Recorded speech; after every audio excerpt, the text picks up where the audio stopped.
Jika SEC menolak, maka atas dasar kemenangan Grayscale di pengadilan tersebut, kedelapan institusi ini termasuk BlackRock, Invesco, Fidelity, WisdomTree, dan lain-lain kemungkinan besar akan melayangkan gugatan ke SEC. Bitcoin ETF ini nampaknya hanya tinggal masalah waktu aja.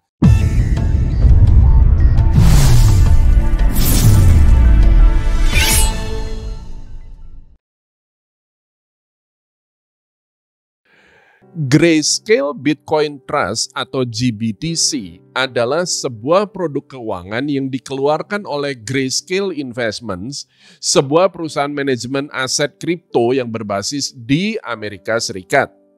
GBTC memungkinkan investor untuk mendapatkan exposure terhadap pergerakan harga Bitcoin tanpa perlu memiliki dan mengelola Bitcoin secara langsung.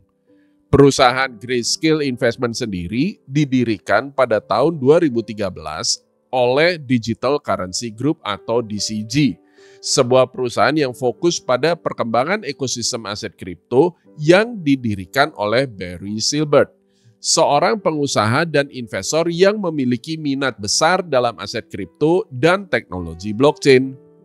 Sejak awal berdirinya, DCG telah menjadi salah satu pelaku utama dalam menginvestasikan modal ventura dalam berbagai perusahaan yang beroperasi di ruang aset kripto dan blockchain. DCG memegang portfolio yang sangat luas dan beragam, termasuk perusahaan-perusahaan seperti Coinbase, Grayscale Investment, CoinDesk, Genesis Trading, dan banyak lagi. Jika Anda termasuk orang yang aktif seputar dunia kripto, maka ketika saya menyebut Genesis Trading, Anda pasti langsung tanya, "Loh, bukannya Genesis Trading udah bangkrut?" Bagi yang belum tahu, maka Anda akan tanya, "Lah kalau DCG invest di Genesis Trading dan Genesis Tradingnya bangkrut, maka DCG-nya rugi dong?"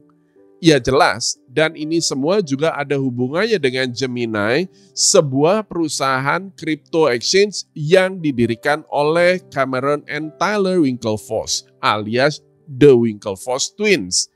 Jika Anda masih ingat cerita saya dalam video Bitcoin dan Dark Web, saya sempat menyebut nama si kembar Winklevoss ini.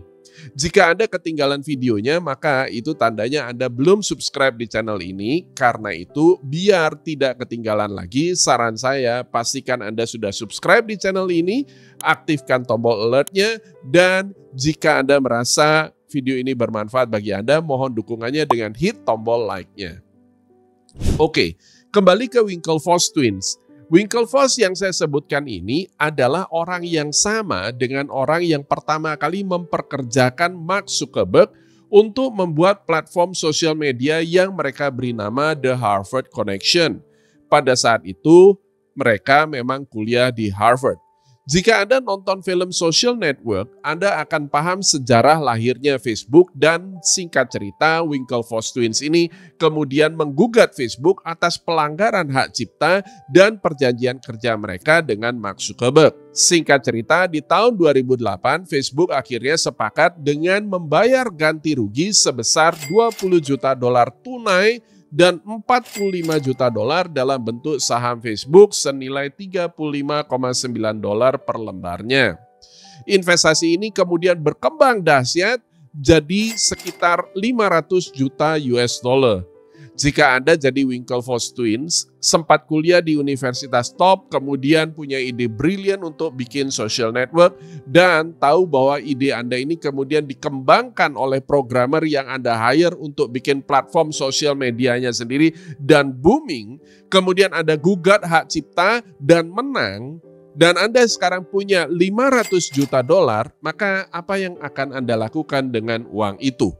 Beberapa orang mungkin akan bilang beli istana, mobil sport mewah, beli pesawat pribadi.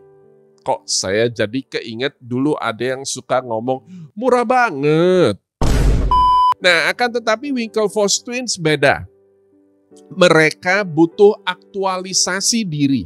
Mereka ingin investasi pada suatu startup yang benar-benar bisa jadi game changer dan bahkan lebih besar dari Facebook. Winklevoss memutuskan diri untuk terbang ke Silicon Valley dan jadi angel investor. Namun anehnya, setiap kali mereka mendekati suatu perusahaan startup dan menawarkan diri untuk investasi pada perusahaan tersebut, mereka selalu ditolak. Kalau cuma sekali, dua kali ya mungkin aja kebetulan, tapi ini selalu begitu. Tidak ada satupun perusahaan yang mau menerima investasi Winklevoss. Akhirnya mereka tahu bahwa akar masalahnya kembali lagi ke Mark Zuckerberg. Pada saat itu, di Silicon Valley, semua startup ingin bergabung ke Facebook atau menjual perusahaan mereka ke Facebook. Coba lihat saja. Ada WhatsApp, Instagram, Oculus VR, Onavo, LiveRail, dan masih banyak lagi. Dan semua orang tahu bahwa Mark Z tidak akan mau berhubungan dengan siapapun jika ada Winklevoss Twins terlibat di dalamnya. Banyak duit, tapi dijauhi orang. Duit Winklevoss ini seolah-olah terkena tulah Mark Zuckerberg. Suatu hari di tahun 2012, mereka memutuskan untuk melepas stres ke Ibiza, sebuah pulau kecil di sebelah timur Spanyol dan terkenal sebagai nightclubnya kalangan jet set. Pengennya party di nightclub jet set, tapi mereka tidak bisa enjoy. Pikiran mereka masih tetap terpaku bagaimana bisa membangun sesuatu yang dahsyat dan keren. Mereka akhirnya memutuskan untuk balik saja ke hotel, tapi tiba-tiba ada seorang yang menyapa mereka. Hey, are you the Winklevi? Nah, orang ini kemudian memperkenalkan diri sebagai David Azer. Dan dia bilang, I need to tell you guys something. And what is that? Tanya Winklevoss Twins. Dengan tersenyum lebar, David kemudian mengeluarkan selembar uang dolar dari dompetnya dan berkata, a revolution. Pertama kalinya David Azer memperkenalkan mata uang pertama di dunia internet kepada Winklevi dan itu adalah Bitcoin. Berbeda dengan apa yang Winklevoss temukan di Silicon Valley, David malah mengajukan proposal agar Winklevoss investasi pada crypto exchange yang dia dirikan bersama dengan Charlie Shrem. BitInstant namanya. Dalam waktu singkat, Winklevoss menemukan fungsi Bitcoin bukan sebagai currency, namun sebagai storage of value. Bitcoin memiliki fitur yang mirip seperti emas. Bitcoin ini menjadi semacam digital gold. Winklevoss Twins akhirnya memutuskan untuk berinvestasi 1,5 juta dolar pada perusahaan BitInstant dan tidak hanya itu, mereka juga meminta Charlie Shrem untuk membelikan mereka Bitcoin sebanyak 100.000 dolar. Keesokan harinya tambah lagi 100.000 dolar dan dalam waktu singkat Winklevoss Twins memiliki sekitar 1% dari total Bitcoin sebanyak 200.000 BTC. Di mana pada saat itu harga Bitcoin masih di bawah 10 US dollar per BTC. Sekitar tahun 2012, terjadi krisis keuangan hebat di Eropa. Krisis ini bermula dari krisis hutang pemerintah Yunani, mengakibatkan obligasi pemerintah Yunani turun secara signifikan.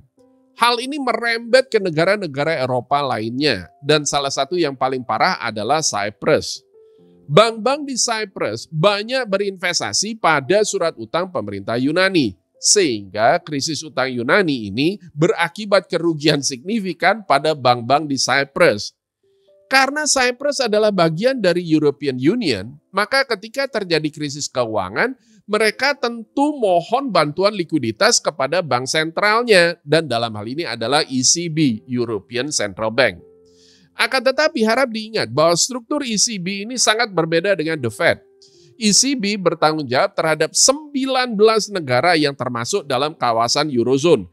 The Fed hanya bertanggung jawab atas satu negara saja, yakni Amerika. Hal ini memberikan konsekuensi ketika terjadi krisis, maka negara dengan ekonomi terkuat dalam hal ini adalah Jerman, terpaksa harus turut memikul persoalan yang terjadi di negara yang tengah mengalami krisis. Pada bulan Maret 2013, European Union dan IMF akhirnya sepakat untuk memberikan paket bailout sebesar 10 miliar euro kepada pemerintah Cyprus. Dengan syarat, Cyprus harus merestrukturisasi sektor perbankan mereka. disinilah letak masalahnya. Rencana restruktur ini terpaksa harus melibatkan nasabah bank. Deposan yang memiliki dana kurang dari 100.000 euro tidak akan terdampak. Akan tetapi, deposan dengan dana di atas 100.000 euro harus menerima kerugian hingga 9,9%. Ketika bank mengalami kesulitan likuiditas, sekarang nasabah terpaksa harus turut memikul kerugiannya bank. Hal ini tentu memicu berbagai protes dan rencana ini akhirnya dirubah dengan batas 200.000 euro. Terus apa hubungannya dengan Bitcoin? Jika selama ini banyak yang bilang Bitcoin itu sampah yang tidak ada gunanya, saya akan jelaskan gunanya sekarang. Ada juga yang bilang Bitcoin itu uang palsu. Well, bagi saya sampah itu tetap ada gunanya. Anda pernah tahu ada orang yang bisnis pupuk kandang nggak? Dan bagi yang sebut uang palsu, komentar saya adalah uang negara mana yang dipalsukan. Bitcoin itu bukan uang dan tidak akan pernah menggantikan fungsi uang fiat. Saya sudah pernah bahas tentang hal ini di video-video sebelumnya. Anda bisa menyimaknya di video yang ini. Winklevoss Twins dengan jeli melihat bahwa Bitcoin adalah solusi bagi para nasabah bank di Cyprus. Sekarang, bayangkan jika Anda adalah nasabah bank di Cyprus dengan nilai account di atas 200.000 euro, berada di antara tahun 2012-2013. Maka Anda harus cepat-cepat menurunkan saldo bank Anda di bawah 200.000 euro atau bahkan di bawah 100.000 euro. Bagaimana caranya? Salah satunya Anda bisa beli emas. Tapi terus pertanyaannya, emasnya mau disimpan di mana? Cara paling mudah adalah sebagian besar dana Anda belikan Bitcoin. Jangan disimpan di exchange, tapi simpan di hardware wallet. Saya juga sudah jelaskan mengenai hal ini pada video yang ini. Simpan baik-baik hardware wallet dan seed phrase atau mnemoniknya. Fungsi utama Bitcoin pada dasarnya adalah sebagai storage of value. Sejak saat itu, Winklevoss Twins berusaha mempromosikan Bitcoin dan membuat Bitcoin menjadi benar-benar terregulasi. Visi Winklevoss adalah supaya Bitcoin bisa jauh lebih dikenal dan diterima banyak orang di dunia. Maka Bitcoin ini harus diregulasi dan memperoleh legitimasi sebagai komoditas yang 100% legal. Jika awal mulanya Bitcoin memiliki reputasi gelap sebagai mata uang di dark web, Anda bisa nonton video saya mengenai ini pada video Bitcoin dan dark web, link ada di sini. Maka kini sudah saatnya Bitcoin harus memiliki dasar hukum yang jelas dan 100% legal. Anehnya, visi Winklevoss Twins ini ternyata banyak ditentang oleh justru para penggiat Bitcoin awal. Seperti saya sering katakan, ada kelompok libertarian garis keras yang memiliki prinsip bahwa orang seharusnya bebas melakukan segala sesuatu dengan uang mereka, bebas dari campur tangannya pemerintah. Pandangan kaum libertarian garis keras inilah yang kemudian juga banyak andil dalam Silk Road. Anda ingat Ross Ulbricht alias Dread Pirate Roberts? Ini sudah saya bahas detailnya dalam video Bitcoin dan Dark Web. Pada bulan Juli 2013, karena keterlibatannya di Silk Road, Charlie Schramm, pendiri BitInstant, kemudian ditangkap oleh yang berwajib dan singkat cerita BitInstant shutdown. Di tahun 2014, Mt. Gox, crypto exchange terbesar yang menguasai 70% transaksi kripto saat itu, collapse. Hackers berhasil membobol 850.000 BTC dari Mt. Gox. Winklevoss melihat hal ini sebagai sebuah peluang untuk mewujudkan visi mereka, menghadirkan Bitcoin sebagai instrumen yang 100% legal dan secure. Winklevoss kemudian mendirikan Gemini di tahun 2014. Mereka menyebutnya sebagai the most regulated crypto exchange. Salah satu investor terbesar Gemini adalah Digital Currency Group atau DCG, sebuah firma model Ventura yang tadi sudah saya sebutkan didirikan oleh Barry Silbert dan berinvestasi pada pengembangan blockchain teknologi dan aset digital. Nah, sehubungan dengan GBTC, DCG juga memiliki Grayscale dan Genesis Global Trading. Keduanya didirikan oleh Barry Silbert di tahun 2013 dan di tahun 2015 menjadi anak perusahaan DCG. Sebagaimana saya jelaskan di awal, Grayscale adalah aset manajemen yang meluncurkan GBTC. Harap perhatikan, berbeda dengan ETF yang merupakan instrumen investasi yang bersifat open-ended funds, di mana ketika saya dan Anda berinvestasi pada sebuah ETF misalkan SPY, maka State Street secara otomatis akan membelikan 500 saham unggulan S&P 500 di bursa. Saya sudah menjelaskan tentang ETF ini pada video berjudul Mereka Memiliki Segalanya yang sekaligus mendebunk teori teori konspirasi seputar BlackRock, Vanguard, dan State Street. GBTC adalah closed-end fund di mana jumlah shares-nya diterbitkan dalam jumlah fix pada saat fund tersebut diciptakan. Itu sebabnya harga GBTC bisa berbeda jauh dengan harga BTC yang dimilikinya. Sesudah BlackRock mengajukan Bitcoin ETF-nya ke SEC, Grayscale kemudian melayangkan gugatan ke SEC atas penolakan SEC sehubungan dengan pengajuan konversi GBTC menjadi Bitcoin Spot ETF. Harap diingat bahwa saat ini ada banyak sekali permasalahan yang tengah dihadapi DCG, di mana Grayscale GBTC adalah aset DCG yang paling berharga. Problemnya bermula dari bangkrutnya Genesis di bulan Januari 2023. Genesis adalah digital asset prime brokerage yang melayani institutional investor. Bangkrutnya Genesis berasal dari bangkrutnya Three Arrows Capital atau 3AC, sebuah crypto hedge fund yang didirikan pada tahun 2012 oleh Kyle Davis dan Su. 3AC bangkrut karena berinvestasi secara signifikan pada Terra Luna, di mana Terra Luna kolaps akibat gagalnya stablecoin Terra USD alias UST. DCG selaku induk perusahaan sudah berupaya meminjamkan dana ke Genesis guna menutup kerugian akibat kolapsnya Terra Luna dan bangkrutnya 3AC. Akan tetapi ketika FTX bangkrut dan terungkap fakta bahwa Genesis juga ternyata meminjamkan dana ke FTX, terjadilah penarikan dana atau withdrawal besar-besaran dari Genesis, mengakibatkan Genesis akhirnya menghentikan withdrawal dan berujung bangkrut.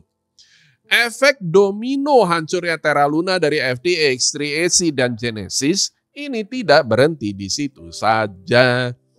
Gemini memiliki program Gemini Earn yang memungkinkan nasabahnya untuk mendepositokan kriptonya guna memperoleh bunga sebesar 8,05% dari aset kripto mereka. Ternyata aset kripto ini dipinjamkan ke Genesis, di mana Genesis kemudian mengelola aset kripto tersebut guna memperoleh keuntungan, termasuk diantaranya meminjamkan aset kripto tersebut ke kripto hedge fund seperti 3AC.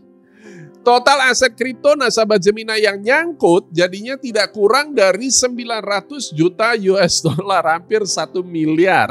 Di samping itu, Genesis juga memiliki kewajiban sebesar 2 miliar dolar dari kreditur lainnya termasuk DCG. Masih ada banyak lagi kewajiban Genesis yang tidak saya rinci di sini. Karena tidak berhasil memenuhi kewajibannya terhadap Gemini, pada tanggal 7 Juli 2023, Gemini mengajukan gugatan sebesar 1,5 miliar dolar terhadap DCG dan foundernya Barry Silbert atas tuduhan penipuan dan atau penggelapan. Terus apa hubungannya dengan gugatan Grayscale terhadap SEC sehubungan dengan konversi GBTC menjadi Bitcoin ETF? Oke, gini. Dengan adanya kewajiban yang menggunung pada DCG atas bangkrutnya Genesis, DCG kini berupaya menjual aset-asetnya guna menghindari kebangkrutan. Dan ingat, Grayscale adalah salah satu aset DCG yang paling berharga. Saya tidak bilang bahwa DCG akan menjual Grayscale, namun jika mereka berhasil mengkonversi GBTC menjadi Bitcoin Spot ETF, maka nilai aset mereka di dalam GBTC akan melesat dan dengan mudah mereka akan melunasi seluruh kewajiban mereka. Anda mungkin bertanya, emangnya ketika Bitcoin Spot ETF disetujui, apakah harga Bitcoin pasti naik? Ya, lagi-lagi tidak ada yang pasti-pasti ya. Akan tetapi sebagai bahan perbandingan, saya mau ungkapkan satu fakta menarik. Pada tanggal 18 November 2004, State Street untuk pertama kalinya meluncurkan SPDR Gold Shares. Gold ETF pertama di dunia, tikernya adalah GLD. Saat itu mungkin Anda juga akan bertanya, ngapain juga beli GLD? Emasnya tidak bisa dipegang, cuman kelihatan di account saja ada GLD, emasnya tidak kelihatan. Mendingan beli emas di toko saja, lebih jelas. Namun faktanya adalah harga gold pada saat GLD diluncurkan itu 444,5 US dollar per troy ounce.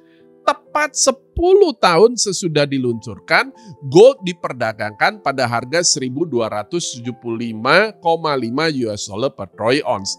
Dan kini diperdagangkan pada level 1.939,9 US dollar per troy ounce. Naik 4,36 kali lipat sejak peluncuran GLD.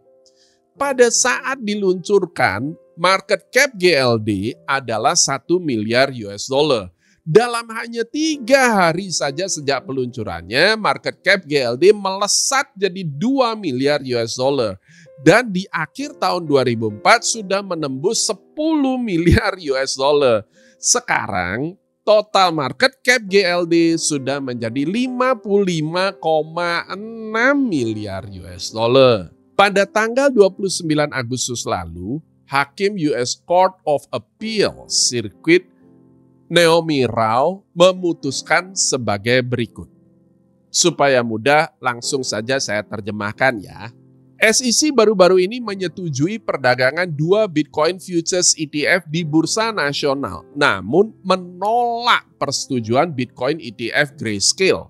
Sehubungan dengan pengajuan permohonan peninjauan atas perintah penolakan SEC, Grayscale mempertahankan usulan produk Bitcoin ETF yang diajukan karena secara material serupa dengan produk yang diperdagangkan di Futures Exchange. Dan dengan demikian seharusnya disetujui untuk diperdagangkan di New York Stock Exchange.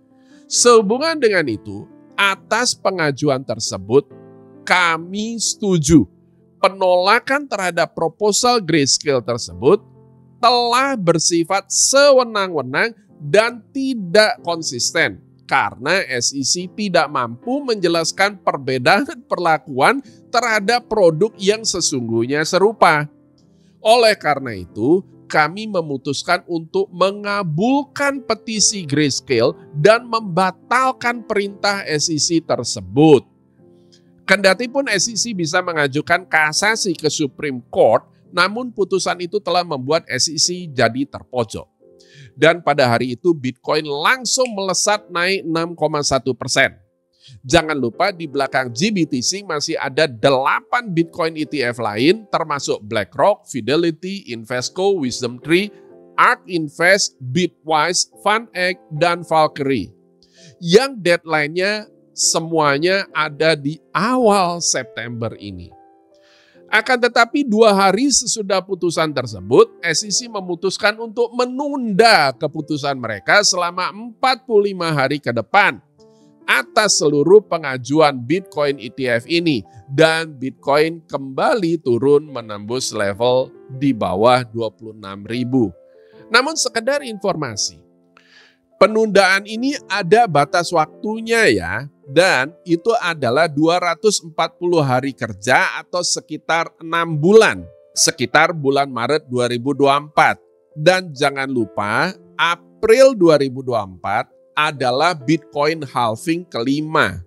Bagi yang belum paham apa itu Bitcoin halving, ini juga sudah pernah saya bahas dalam video yang ini. Anda bisa menyimaknya pada link tersebut. Selambat-lambatnya bulan Maret 2024, SEC berarti harus mengambil keputusan menerima atau menolak. Jika SEC menolak, maka atas dasar kemenangan Grayscale di pengadilan tersebut, kedelapan institusi ini termasuk BlackRock, Invesco, Fidelity, WisdomTree, dan lain-lain kemungkinan besar akan melayangkan gugatan ke SEC. Bitcoin ETF ini nampaknya hanya tinggal masalah waktu aja. Dan jika ini terjadi, maka impian Winklevoss Twins untuk membuat Bitcoin menjadi aset yang 100% terregulasi, legal, dan secure akan terwujud. Bitcoin akan menjadi aset digital yang berfungsi sebagai storage of value dan secara resmi diperdagangkan di Wall Street. Aset sampah yang semula memiliki sejarah kelam sebagai alat pembayaran transaksi narkoba di Silk Road, Dark Web, kini diperdagangkan di New York Stock Exchange. Saya juga sudah pernah menjelaskan tentang Bitcoin ETF ini pada video yang ini. Anda bisa menyimaknya pada link tersebut. Adakah peluang yang bisa didapat dari kejadian ini? Jawab saya adalah persiapkan diri Anda jika Anda ingin mempersiapkan diri Anda dan sekaligus juga belajar melakukan market analisis berbasis makroekonomi seperti yang kami lakukan di Akela terhadap kripto, saham-saham Amerika, forex, berbagai komoditas seperti gold, crude oil, dan seterusnya. Silakan kunjungi www.tradingnyantai.com. Akela akan menyelenggarakan webinar trading nyantai profit keren yang sekaligus mendemokan Timo Quantitative Trading System yang saya pakai. Info dan jadwal lengkapnya Anda bisa simak pada website Trading Nyantai. Link saya berikan di deskripsi. Gunakan voucher Akela 50 untuk mendapatkan diskon Rp50.000 serta mendapatkan bonus akses 4 buah e-book yang 3 diantaranya telah diterbitkan oleh Gramedia Pusaka Utama dan Alex Media Komputindo. Semoga bermanfaat semuanya, sukses selalu dan sampai jumpa.